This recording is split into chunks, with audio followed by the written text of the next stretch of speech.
Eto naman po ang dalawang ito mga bossing, kapag pinagsama ninyo, ano po ang magiging resulta? Kayo po'y maa-amaze sa mga swerteng darating po sa inyo kapag pinagsama nyo ang dalawang sangkap na ito na pinaka-powerful din na pampaswerte. Ito po mga bossing ko, ang ating asin ay magtatawag ng swerte, magtataboy ng mga kamalasan. Ito namang ating bigas ay kasaganahan ng dulot. Parang hindi ka na mamalasin pa dahil sa pamamagitan ng asin at sasabayan po ito ng tambalan ng ating bigas. Ang bigas ay ginagamit sa pulpo ito na pagdating sa usapin ng mga pampaswerte. Ang bigas ay hindi nawawala at asin sa ating pong hapagkainan kapag po pagdating ng usapin ng bagong taon or kaya pag maglilipat ng bahay or sa inyo pong negosyo. Proven po ito na napakaswerte basta't may 100% kang paniniwala sa mga gatong mga pamamaraan. Ngayon po mga bossing, pagtambalin nyo itong dalawang ito at halimbawa, isang baso nito, isang basong asin. Or pwede rin naman mga bossing ko, 3 kutsarang asin, 3 kutsarang bigas mga bossing. Ilagay sa isang baso.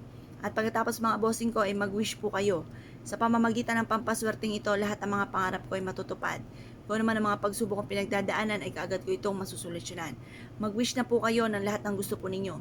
Sa pamamagitan ng sipag at tiyaga, double time sa pagkayod, mga pangarap ko sa buhay ay aking makakamtan. Ganun po ang pag-wish, walang gamit na sana, direct to the point mga bossing. At pagkatapos po nito mga bossing, pagtapos nyo pong mag-wish, mas mainam na ibilad ito sa sinag ng araw hanggang alas 8 ng umaga.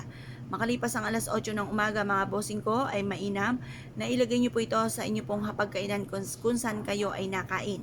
Ngayon po, kung hindi naman sa hapagkainan, ayaw nyo po dyan, pwede rin naman po sa center table ninyo, lagyan nyo lang ito ng piso. Yung piso, hugasan nyo lang po mabuti para mas maging powerful. Yung 3 sangkap na yan mga bossing. Yan po ay ilagay nyo po sa center table. Pero kung gusto nyo ganito, mas maswerte rin po ito. Ngayon po, pwede rin naman po ito sa inyo pong kwarto, sa ilalim ng inyong higaan or sa may tukador. Pwede rin naman po ito sa inyo pong altar, mga bossing. Sa inyo pong altar, magdudulot po ito na napakaswerte. Ito po ihahatak ng swerte tagumpay sa buhay. Mas mainam din po mga bossing ko na mag-ingay po kayo kasi pag meron kayong ganito at napakatahimik sa loob ng inyong tahanan, ay hindi rin ganun kagandahan, maaaring maka-attract ka ng negatibo. Mas mainam na mag-ingay kayo ng mga, hindi naman away hindi away na ingay. Yung ba tipo nalilika ito ng masayang tugtugin, or kaya po mga bossing ko yung tugtugin na marirelax po kayo. Yan. Ngayon po mga bossing, mas mainam po na meron tayong ganito tapos sasabayan nyo palalo ng sipag at tiyaga.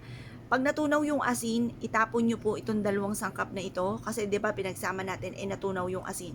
Itapon nyo lamang po mga bossing ko sa plastic, lagay nyo sa plastic. Tapos lagyan nyo po ito ng karayom para pinuputol nyo na ang mga kamalasan nyo kasi kaya yan natunaw, marami siyang mga nahigop na negatibo. Tapos yung ating bigas, hayaan nyo lang po kasi na-mix na po yun doon sa bigas at saka yung asin. Proven po ito na maswerte basta't may 100% kang paniniwala sa mga gatong mga pamamaraan.